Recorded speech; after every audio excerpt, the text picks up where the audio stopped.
फेरि गर त्यही हो ए हो खै तिमीले हेरेकै देखिएन एक गोल है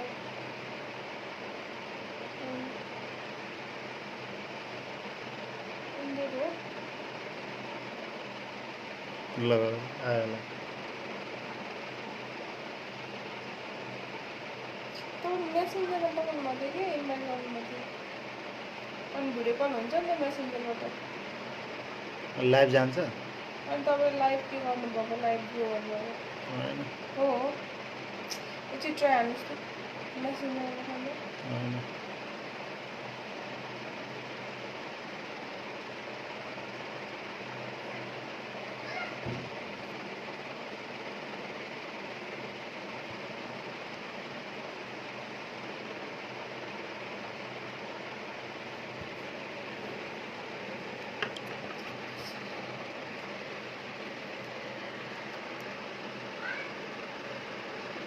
देखिन्छ कि हेर्नु मान्छे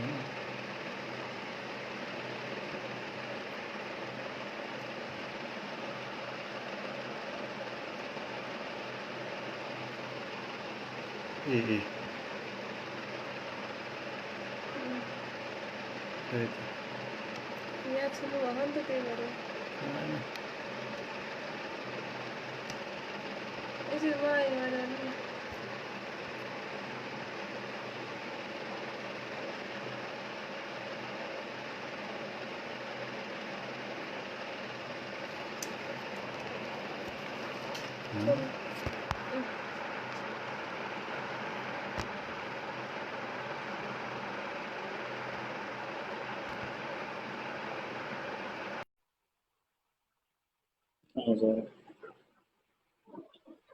हेलो हजुर बल्ल आयो है आयो सर हजुर ठिक छ होला नि हैन आवाज ठिक छ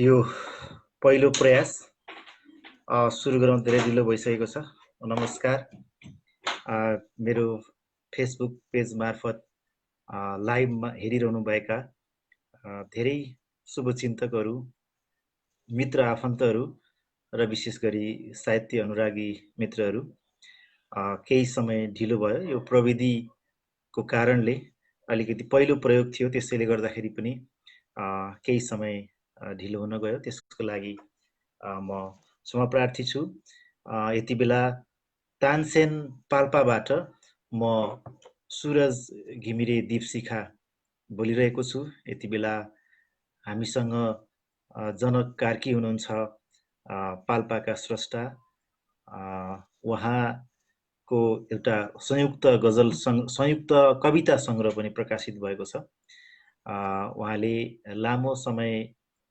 नेपाली साहित्यमा गीत गजल कविता उहाँले लेख्नु भएको छ उहाँका मधुपर्क गरिमा लगायतका साहित्यिक पुस्तकहरूमा पत्रिकाहरूमा पनि प्रकाशित भइरहेका छन् कविताहरू सिर्जनाहरू अब म धेरै लामो भूमिका नबाँधिकन म पाल्पामा रहेर साहित्य सिर्जना गर्दै आउनुभएका कवि साहित्यकार जनक कार्कीज्यूलाई म स्वागत गर्छु जनकजी स्वागत छ हस् त नमस्ते सुरजी र यो कार्यक्रममा तपाईले मलाई निमन्त्रणा गर्नुभयो हार्दिक धन्यवाद दिन चाहन्छु र अहिले हामीलाई यति बेला फेसबुक लाइभ मार्फत हेरिरहनुभएका सम्पूर्णलाई मेरो हार्दिक नमन पठाउँछु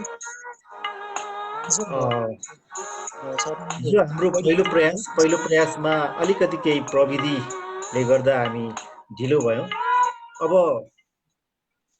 हामी संक्षेपमा केही कुराकानीहरू गर्छौँ र विशेष गरी आज जनकजीका कविताहरू गजलहरू सुन्ने गर्छौँ आज धेरै लाइभमा यति बेला हामीलाई हेरिरहनु भएको छ करिब 42 48 50 भन्दा क्रस गरिसक्नु भएको छ र यो लाइभ रहिरहनेछ र पछि पनि धेरैले सुन्नुहुनेछ, हेर्नुहुनेछ। जनकजी, यहाँले कहिलेबाट र कसरी साहित्यतिर कलम चलाउन थाल्नुभयो? थोरै जानकारी दिनुहोस् न।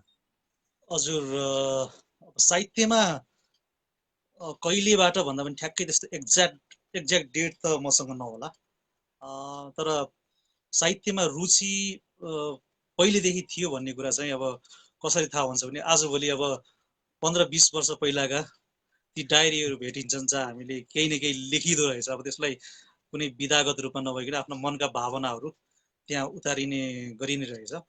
त्यस्तै गरेर अब जानी नजानी स्कुलका केही प्रतियोगिताहरूमा पनि भाग लिएको रहेछ। त्यसमा पनि केही प्रथम स्थान हासिल गरेको एउटा मैले भर्खर एउटा मार्कसिट पनि भेटाएको थिएँ, बनाउन एउटा सर्टिफिकेट। त्यसले गर्दा अब यो स्कुल एजको कुराहरू सायद 2055-56 कुरा हुनुपर्छ। त्यसपछि खासै लेख्छु भनेर लेखिएन, तर मनमा एउटा चाहिँ काव्यको वर्षात चाहिँ अब मूल चाहिँ फुटिरहेको थियो र विशेष गरेर अब लेख्छु नै भनेर लेख्न लागेको चाहिँ मैले 2-3 वर्ष मात्र भयो। अब यहाँको एउटा कविता सुनौ हामी। हुन्छ, र म मेरो पहिलो कविता यहाँनिर प्रस्तुत गर्न चाहन्छु।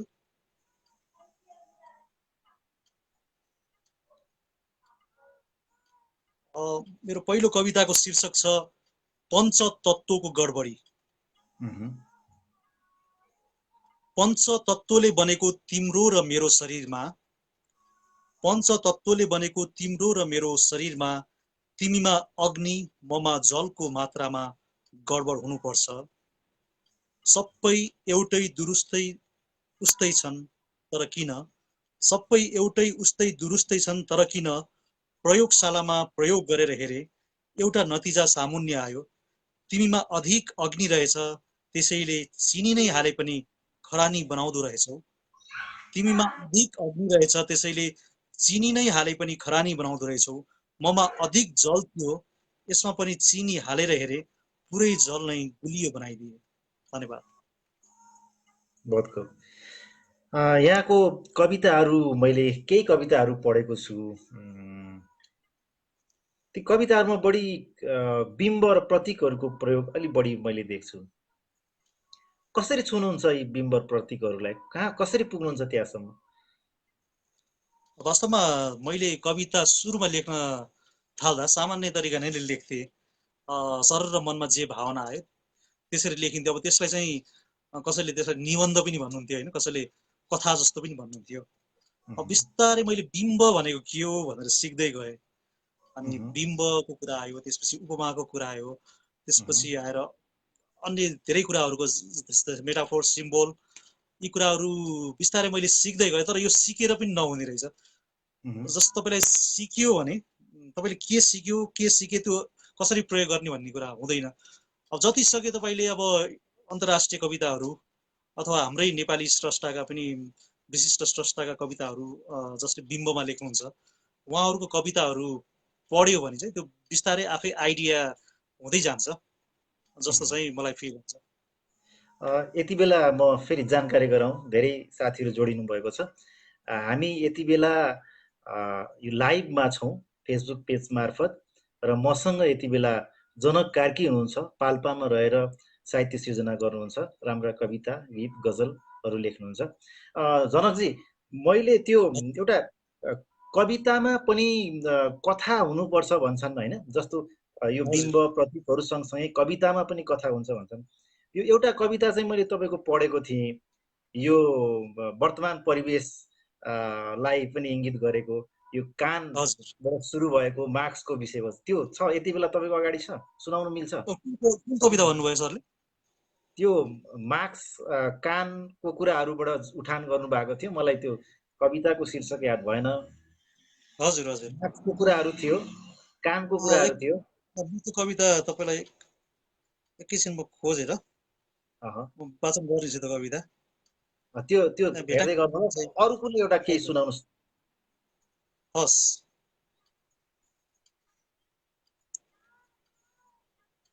मैले त्यो कविता भेटाएँ, म त्यही कविता प्लिज, त्यो खुब मन पर्यो मलाई त्यो। यो समय सापेक्ष पनि छ, त्यसै कारणले म यो कविता प्रस्तुत गर्न चाहन्छु। कविताको शीर्षक छ मानिसको विनाशक्रम। अब मानिसको डार्विनले विनाश। विकासक्रम पत्ता लागेका थिए, यो कविताले चाहिँ हो। मानिसको विनाशक्रमको बारेमा केही व्याख्या गर्न खोजेको छ। डार्विनले उहिले भनेर गएथे, उपयोगिता नहुने अङ्गको लोप हुँदै जान्छ बिस्तारै। डार्विनले उहिले भनेर गएथे, उपयोगिता नहुने अङ्गको लोप हुँदै जान्छ बिस्तारै। थाहा छैन कानको बाहिरी आवरणको आवश्यकता के कति थियो वा छ। थाहा छैन कानको बाहिरी आवरणको आवश्यकता के कति थियो वा छ। हुन त यो कुरूप कानको बाहिरी आवरणलाई सिँगार्न अनेक अनेक गहनाले नसजाइएको पनि होइन। तर यति बेला यो जगतमा सबैभन्दा उपयोगी छ कान, जसमा झुन्डाइएको छ मुखौटो।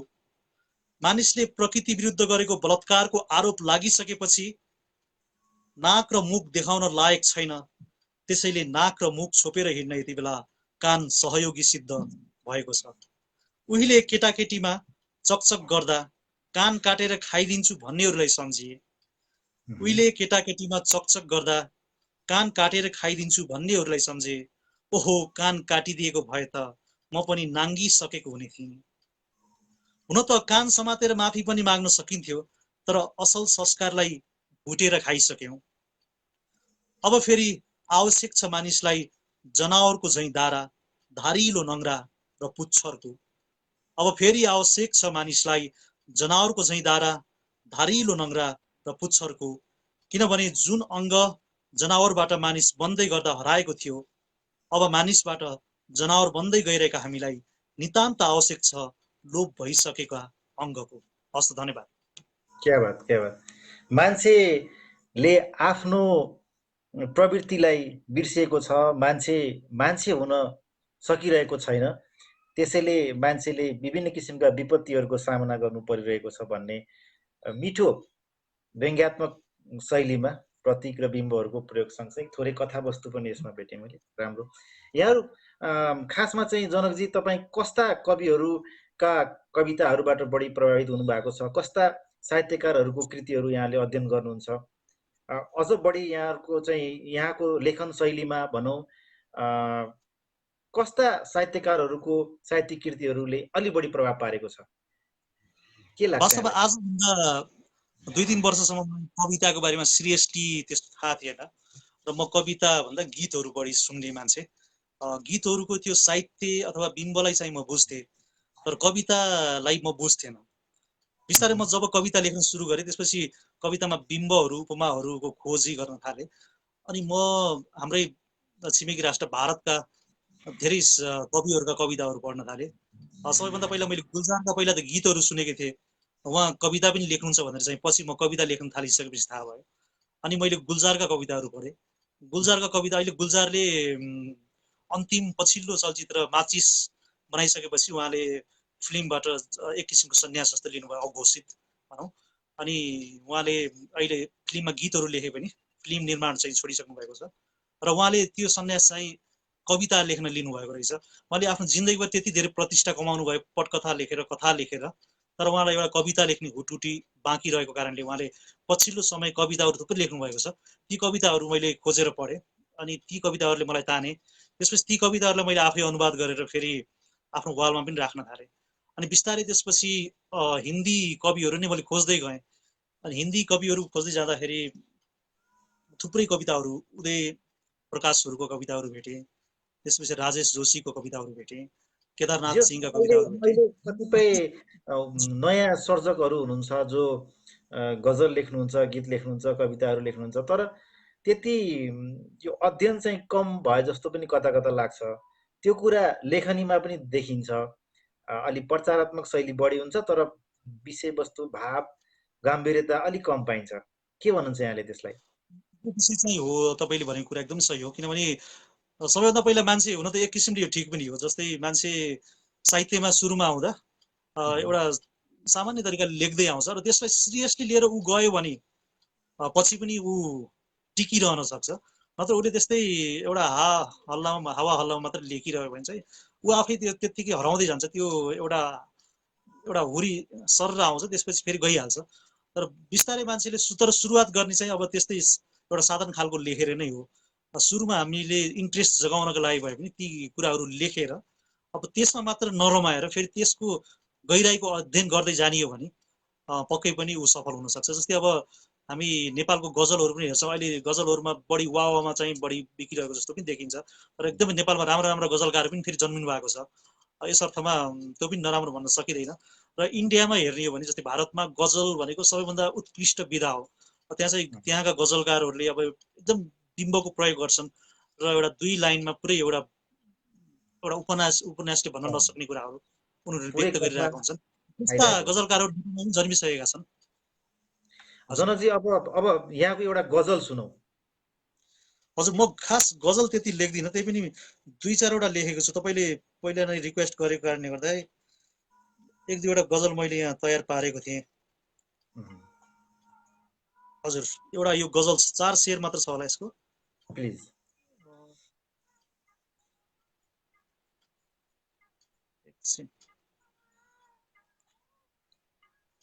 गजल है? हजुर।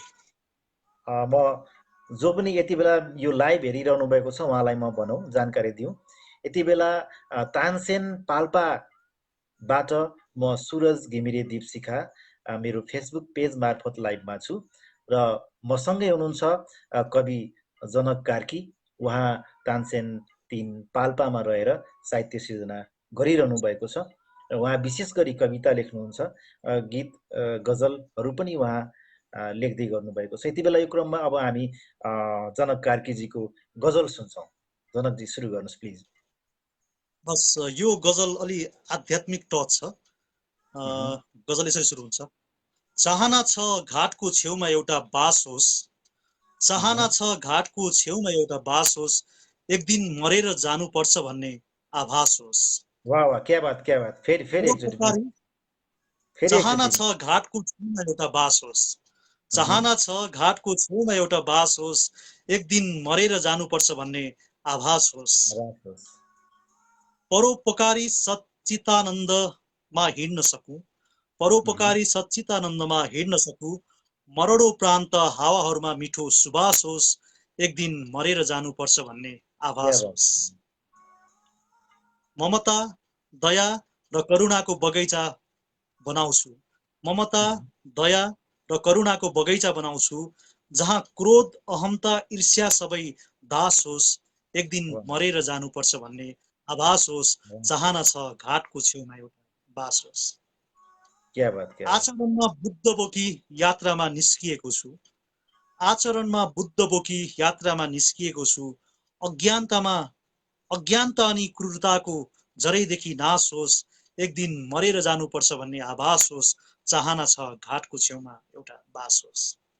क्या बात, क्या बात। सकारात्मक बाटोमा एक्लै हिँड्न परे परोस्, सकारात्मक बाटोमा एक्लै हिँड्न परे परोस्, सयौं दुर्जन चाहिएन एक सही खास होस्, एक दिन मरेर जानुपर्छ भन्ने आभास होस्। अन्तिम फेरि मक्ता फेरि भन्नुहोस् प्लिज जनकजी, खुब मन पर्यो मलाई मक्ता। यो अझै देशको 6 शेर रहेछ यसको। अब मक्ता अझै सुरु हुँदैछ।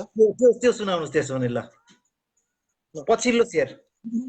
कुभलो कसैको चिताउँदिन चित्तबाट प्रण भो, कुभलो कसैको चिताउँदिन चित्तबाट प्रण भो, अन्जानमै मन दुखाएला कि भन्ने त्रास होस्, एक दिन मरेर जानुपर्छ भन्ने आभास होस्। चाहना छ घाटको छेउमा एउटा बास होस्। हस्त, धन्यवाद।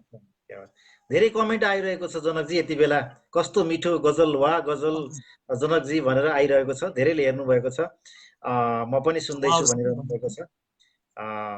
यो आज कस्तो भयो भने यो पहिलो प्रयोग हो यो मेरो। यसरी लाइभमा म धेरै अगाडिदेखि नै यसरी कुराकानी गर्न चाहिरहेको थिएँ। अलिकति प्रविधिले साथ दिएर यसलाई अझै सुन्दर बनाउन सकिएन जस्तो लागेको छ। तैपनि यसले आगामी दिनहरूमा यसरी नै भलाकुसारी गर्ने, साहित्यिक कुराकानीहरू सम्पूर्ण महानुभावहरूको बिचमा लिएर आउने एउटा चाहिँ आधार तयार हुन्छ भन्ने चाहिँ मलाई लाग्छ। जनकजी, यहाँले विदेशमा पनि केही समय चाहिँ सङ्घर्ष गर्नुभयो, विदेशमा बसेर पनि सिर्जना गर्नुभयो नि? हजुर, खास यो म कविता लेख्न सुरु गरेको विदेशले नै हो जस्तो लाग्छ मलाई, होइन? म 12 वर्ष जस्तो त्यो विदेशमा बसेँ र 12 वर्षमा म लगभग 9 वर्ष त्यस्तो केही पनि लेखिनँ होला। अलिअलि पढ्ने काम भयो किताबहरू भेटिँदा नत्र पनि आफ्नो काममा र त्यस्तै अब इन्टरनेटले भुलायो भनौँ। त्यसपछि जब पछिल्लो क्रममा चाहिँ म अलिकता ड्युटीबाट पनि अलिकता फ्री टाइपको ड्युटी भएको कारणले गर्दाखेरि त्यो टाइममा चाहिँ मैले धेरै सिर्जनाहरू गरेँ र मलाई कवि चाहिँ विदेशले नै बनाएको हुन्छ। हाम्रो प्रवासी साथीहरू जो विदेशमा बसेर चाहिँ सङ्घर्ष गरिरहनु भएको छ होइन, उहाँ त्यतातिरको माहौल कस्तो छ, साहित्यिक माहौल? त्यतातिर माहौल निकै राम्रो छ वास्तवमा। नेपालमा भन्दा अझै राम्रो छ जस्तो लाग्छ मलाई। त्यहाँ युनिटी छ होइन, नेपालमा त्यो युनिटी नहुन सक्छ। यहाँनिर गुट उपगुटहरू धेरै छन्, तर त्यहाँनिर चाहिँ एउटा संस्था छ भने अब कुनै पनि देशमा त्यो संस्थाले प्रत्येक मासिक रूपमा कार्यक्रम गरिरहेको हुन्छ र सहभागिता पनि राम्रो छ। अनि आफ्ना दुःख व्यथा कथाहरू ती साहित्यिक आवाजहरूमा उहाँले निकाल्ने गर्नुहुन्छ र मलाई लाग्छ पक्कै पनि यहाँभन्दा अझै विदेशमा साहित्यिक माहौल राम्रो छ। जस प्रवासमा बस्दाखेरि भनौँ न, विदेशमा बस्दाखेरि अब देशबाट टाढा भइन्छ अनि धेरै विदेशीहरूको माझमा नेपालीहरू हुँदाखेरि चाहिँ आत्मीयता झन् प्रगाढ भइरहन्छ नै। त्यसपछि अब साहित्य त गीत सङ्गीत कला भन्ने कुरो त त्यसले झन् एकजुट बनाउने हो। अब गफ भन्दा पनि यहाँको कविता नै सुनौ। हस्, अब कुन तपाईँले कविता भन्नुभएको आदतहरूको कमैया भन्नुभएको थियो तपाईँले होइन, त्यो म सुनाउँछु। यो चाहिँ कसरी सिर्जना भयो, यसको अलिकति थोरै बताइदिनुहोस् न। आदतहरूको कमैया भनेको चाहिँ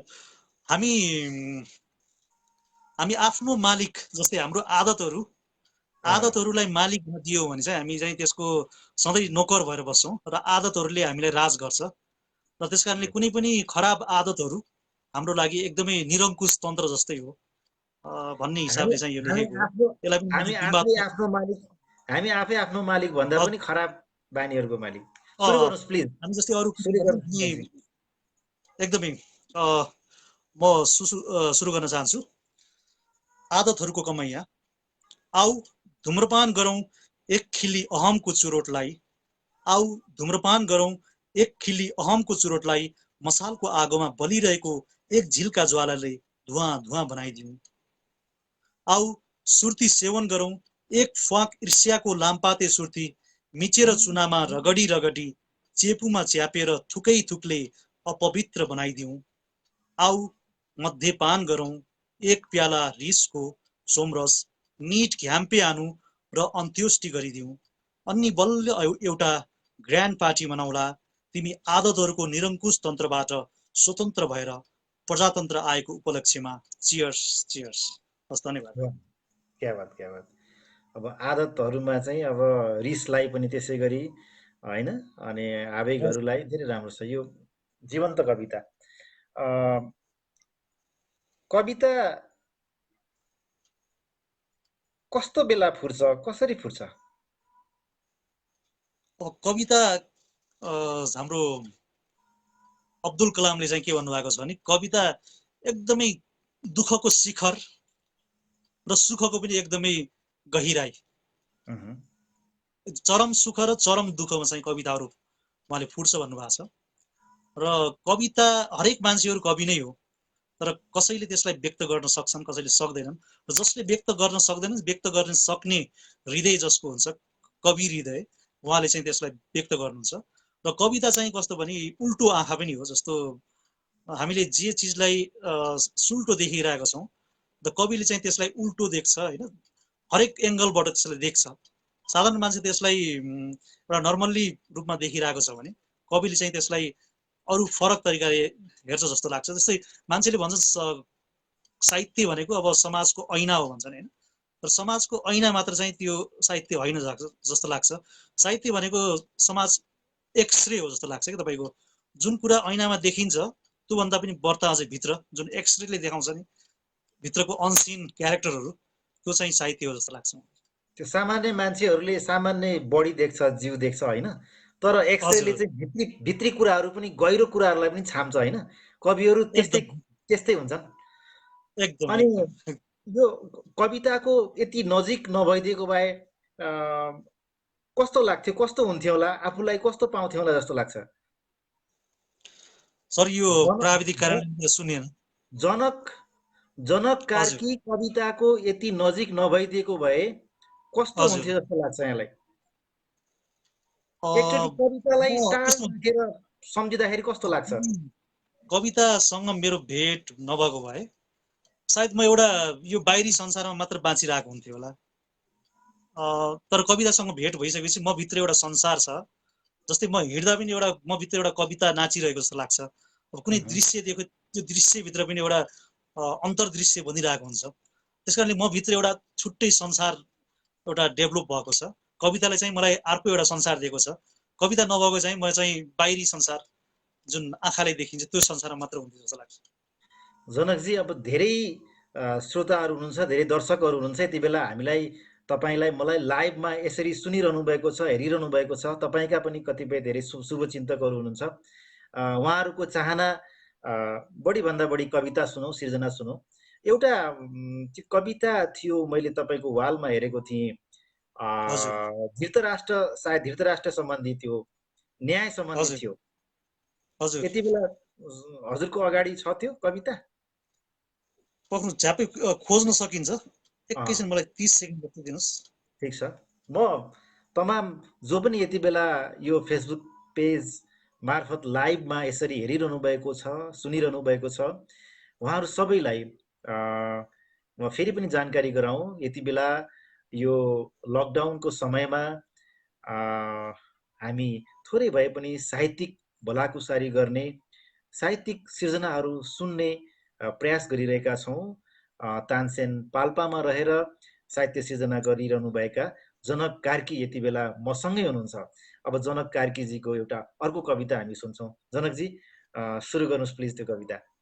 हस्, यो कविता पनि समय सापेक्ष कविता हो। जस्तै अहिले पछिल्लो क्रममा नेपालमा अब न्यायमाथि जसले न्यायका एउटा देवता भएर बसिरहेका छन्, उनीहरूमाथि पनि प्रश्न उठ्न थालेको छ र यो एकदमै दुःखद कुरा हो। र त्यस्तै घटनाहरू पनि धेरै घटे। त्यसै विषयलाई लिएर लेखिएको कविता त होइन, पहिले नै लेखेको थियो, र यो अहिले चाहिँ समय सापेक्षसँग मिल्न गएर मैले फेरि पनि सेयर गरेको थिएँ कविता। र यो कविताको शीर्षक छ धृतराष्ट्र देवी। धृतराष्ट्र देवी। हजुर धृतराष्ट्र देवी। हजुर धृतराष्ट्र देवी। धृतराष्ट्र चाहिँ दृष्टिविहीन हुनुहुन्थ्यो होइन। अनि हामी चाहिँ अब यसलाई चाहिँ मैले यो न्यायकी देवी जुन आँखामा पट्टी लगाउनुहुन्छ नि, न्यायकी देवीलाई चाहिँ धृतराष्ट्र देवीसँग जोडेर यसले मिथक पनि छ यसमा, महाभारतको मिथकहरू यसमा मैले प्रयोग गर्न खोजिरहेको छु। सुरु गर्नुहोस् प्लिज। ए न्यायको दोकानको ढोका उदाङ्गो पारेर बसेकी धृतराष्ट्र देवी। ए न्यायको दोकानको ढोका उदाङ्गो पारेर बसेकी धृतराष्ट्र देवी, तिम्रो पसलको तराजुमा कौरवहरू किन पाण्डव भन्दा गरुङ्गा छन्? तिम्रो पसलको तराजुमा कौरवहरू किन पाण्डव भन्दा गरुङ्गा छन्? सञ्जयले किन गलत दूरसञ्चारको सूचना प्रवाह गर्दैछ? सञ्जयले किन गलत दूरसञ्चारको सूचना प्रवाह गर्दैछ? ऊ त्यहाँ हेर त, कुरुक्षेत्रको युद्ध मैदानमा जिउँदै जलाइदैछ अन्यायको चितामा। ऊ त्यहाँ हेर त, कुरुक्षेत्रको युद्ध मैदानमा जिउँदै जलाइदैछ अन्यायको चितामा। मलाई हेर्नु छैन यो महाभारत, मलाई हेर्नु छैन यो महाभारत जसमा कृष्णको पात्रलाई हटाइएको छ। मलाई हेर्नु छैन यो महाभारत जसमा कृष्णको पात्रलाई हटाइएको छ। ए न्यायमूर्ति, मलाई देऊ तिम्रो आँखामा बाँधेको कालो पट्टी। ए न्यायमूर्ति, मलाई देऊ तिम्रो त्यो आँखामा बाँधेको कालो पट्टी। मेरो नेत्र तिमीलाई दान गर्छु, आएर धर्म काँटाको सन्तुलन मिलाऊ। हस्, धन्यवाद। क्या बात, क्या बात। पछिल्लो चाहिँ निकै राम्रो छ पंक्ति। मेरो आँखा तिमीलाई दान गर्छु, आएर धर्म काँटाको सन्तुलन मिलाऊ। धर्म काँटाको निकै बेजोड कविता। धन्यवाद। धेरै सामान्य मानिसहरूको, आम मानिसहरूको बुझाइ छ नि, कविहरू अलि बढी संवेदनशील हुन्छन्, कविहरू अलि बढी भावुक हुन्छन्, कोमल हुन्छन्। के लाग्छ यहाँ जनकजीलाई? के लाग्छ? कविहरू भावुक मात्र भइरहन मिल्दैन होइन। भावुक मात्र भयो भने चाहिँ फेरि कारुणिक रस मात्रै दुःख मात्र निक्लन्छ होला। र कविता दुःख मात्र होइन, जस्तो अब गीतहरू धेरै दुखी हुन सक्छन्, दुःखका वेदनाहरू गाइन्छ, जस्तै 30 को गीतमा पनि हामीले धेरै दुःखका कुराहरू देख्छौँ। तर कविताहरू दुःख मात्र बेच्ने हुनु हुँदैन जस्तो लाग्छ। जस्तै अब दसैँमा एक चौटा मासु खान नपाएकी मेरी आमा, यसरी जुन लेखिन्छ नि, यो चाहिँ कवितामा कविहरू बढी दोहोरी। संवेदनशील हुन्छन् भन्दा हुन्छ। हजुर, कविले हरेक दृश्यलाई अथवा हरेक दृष्टिकोण, हरेक परिघटनालाई चाहिँ एउटा साइडमा बसेर हेर्नुपर्छ। कसैको एउटा पक्ष र विपक्षमा दुवै नभई तटस्थ भएर उभिएर उसले चाहिँ त्यहाँनिर सकेसम्म न्यायको पक्ष, सत्यको पक्षमा लेख्नुपर्छ जस्तो चाहिँ मलाई लाग्छ। जनकजी, एउटा अब अर्को हामी के सुन्छौँ, गजल या कविता? म गजल सुन्न चाहनुहुन्छ भने म गजल पनि सुनाउन सक्छु। गजल सुनाऊ, छोटो मिठो। गजल खासै लेखेको छैन, तर केही गजल लेखेको, 3वटा गजल लेखेकोमा मैले एउटा सुनाइसकेँ।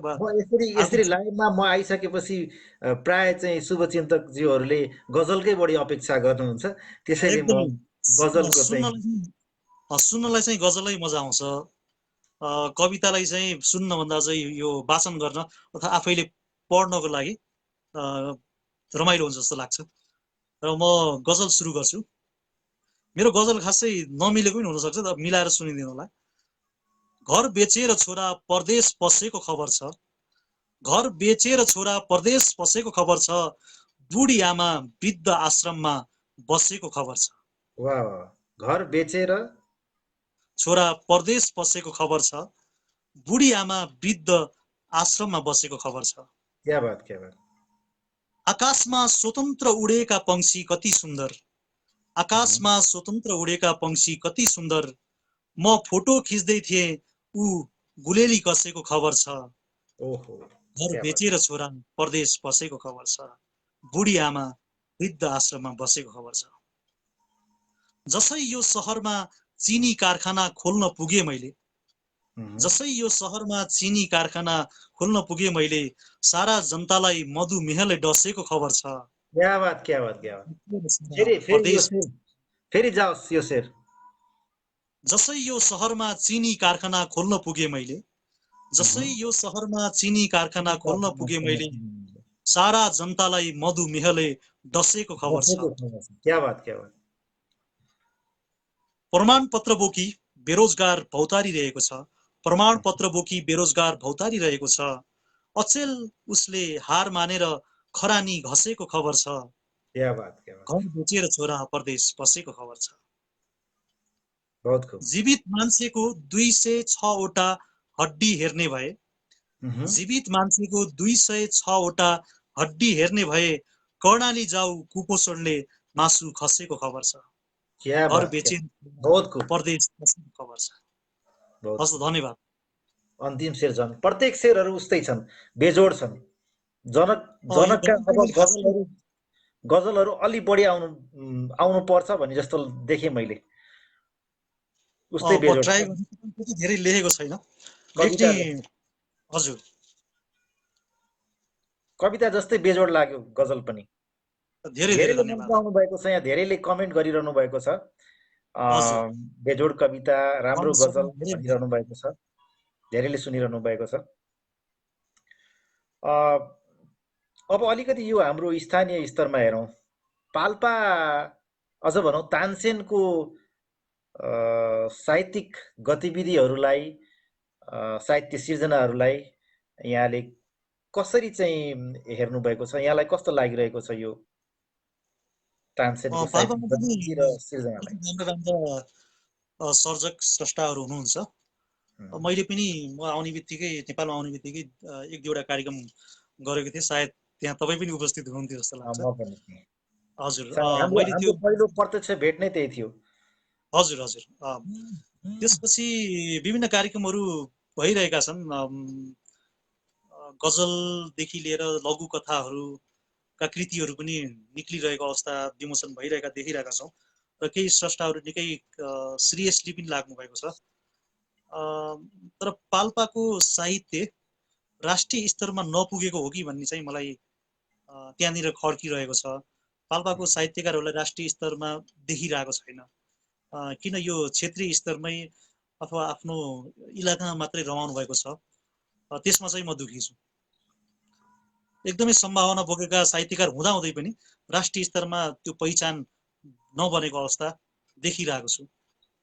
कविहरू साहित्यकारहरू बढी कुनै एउटा कोठामा जम्मा हुने, आफू मात्रै जम्मा हुने, आफ्ना मात्रै सिर्जनाहरू सुनाउने एउटा प्रवृत्ति छ नि, यसले पनि अलिकति सिर्जनाहरूलाई माथि उठाउन नसकेको, कविहरूलाई परिचित गराउन नसकेको, या भनौँ साहित्यलाई आम मानिसहरूको माझमा पुर्याउन नसकेको भन्ने कुरा पनि छ नि। यहाँलाई कस्तो लाग्छ?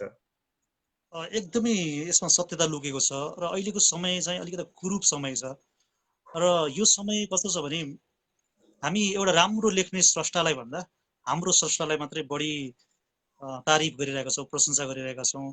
अब तपाईँको आफ्नो सर्कलको साथीभाइले अथवा आफ्नो मन मिल्ने मान्छेहरूले एउटा कम गुणस्तरको लेखे पनि त्यो चाहिँ एकदमै राम्रो भनिदिने, र अर्को नचिनेको व्यक्ति छ र एउटा भर्खरै अनुज पुस्ता छ भने उसले लेखेको कुराहरूलाई त्यति प्रशंसा नगर्ने र उसलाई माथि उठ्नको लागि त्यति प्रेरित पनि नगर्ने, त्यो किसिमको कल्चर, त्यो संस्कृति विकास भइरहेछ। त्यो चाहिँ एकदमै नराम्रो कुरा जस्तो लाग्छ मलाई। व्यक्तिगत भन्दा पनि सिर्जनाको स्तरमा राखेर व्यक्तिलाई मूल्याङ्कन गर्नुपर्छ भन्ने यहाँको आशय। हजुर, कवितालाई भन्दा कविलाई हेर्ने एउटा दृष्टि, कविलाई हेरिन्छ, त्यो चाहिँ अलिकता गलत कुरा हो कि जस्तो लाग्छ। यो यहाँ मात्र होइन, तानसेन पाल्पामा मात्र होइन, तपाईँको यो नेपालभरिकै समस्या हो जस्तो लाग्छ अहिले। जनकजी, अब फेरि पनि कवितातिरै लागौँ जस्तो लाग्छ। के सुनाउनुहुन्छ अब? यति बेला म एउटा अब प्रेमिल कविता सुनाउन चाहन्छु। अब यो रात छिप्पिँदै गइरहेको छ, यो जति जति रात छिप्पिँदै जान्छ र हामी बिस्ताराको नजिक, सिरानीको नजिक पुग्छौँ, अलिकति हामी बढी भावुक पनि हुन्छौँ, किनकि धेरै कुराहरू मनमा खेल्छ। रातमा चाहिँ एउटा भिक्षा माग्ने कुरा एउटा गरिरहेको छु है। रात भयो, रातमा भिक्षा त पाइँदैन, तर यो चाहिँ प्रेमको भिक्षा हो। र अब यो योगी चाहिँ प्रेम योगी हो।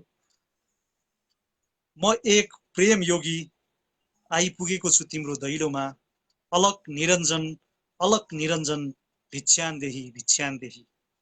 म एक प्रेम योगी आइपुगेको छु तिम्रो दैलोमा, अलक निरञ्जन भिक्षान्देही भिक्षान्देही। मलाई देऊ तिम्रो इच्छाको भकारीबाट जे सुकै स्वीकार छ, मलाई देऊ तिम्रो इच्छाको भकारीबाट जे सुकै स्वीकार छ। म कुनै शिवभट्ट ब्राह्मण जस्तो वृद्ध रोगी स्वामी परुष भनेर गोमालाई चाहिँ श्राप दिने भेष बदलिएको भिक्षु होइन।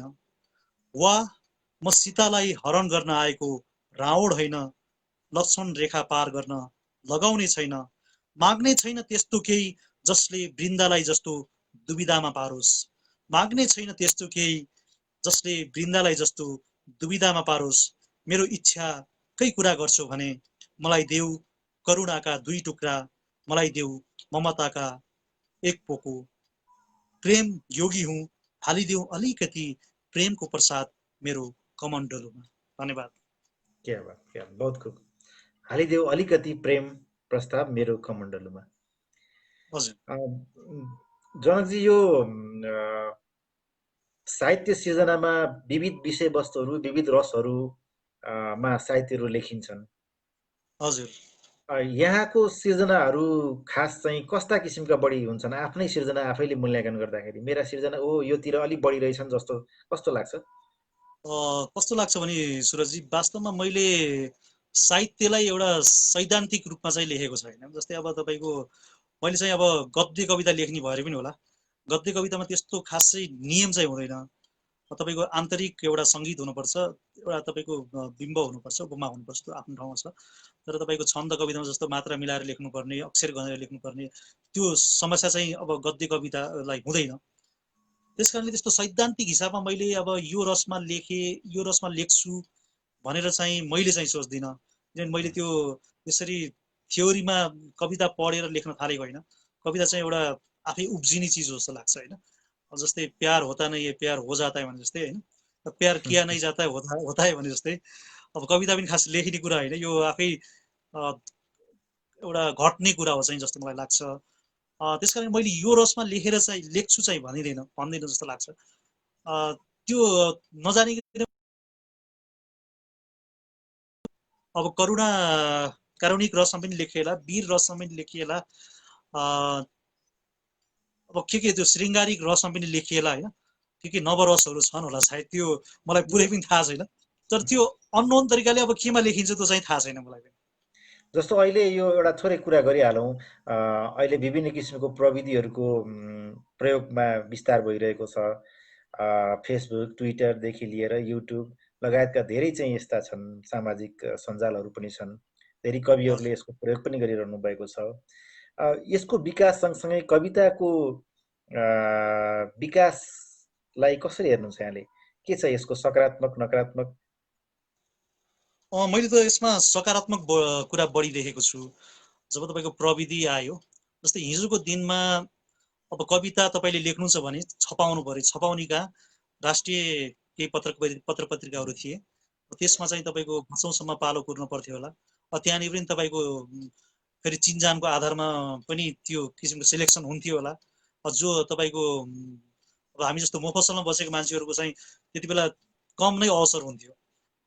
अनि त्यसपछि केही पत्र पत्रिकाहरू थिए, त्यसमा मात्र छापियो। तर आजभोलि तपाईँ आफै एउटा, तपाईँसँग मिडिया छ, तपाईँसँग एउटा माध्यम छ, तपाईँले लेखेका मनका कुराहरू भर्खरै तपाईँले सेयर गर्न सक्नुहुन्छ। सेयर गरिसकेपछि त्यसको प्रतिक्रिया पनि भर्खरै पाउन सक्नुहुन्छ, इन्स्ट्यान्ट नुडल्स भने जस्तो। हाम्रो यो संवाद भइरहेको छ नि, यसरी हामी लाइभमा आएको छौँ, यो पनि सायद एउटा चाहिँ ज्वलन्त उदाहरण हुन सक्छ होइन?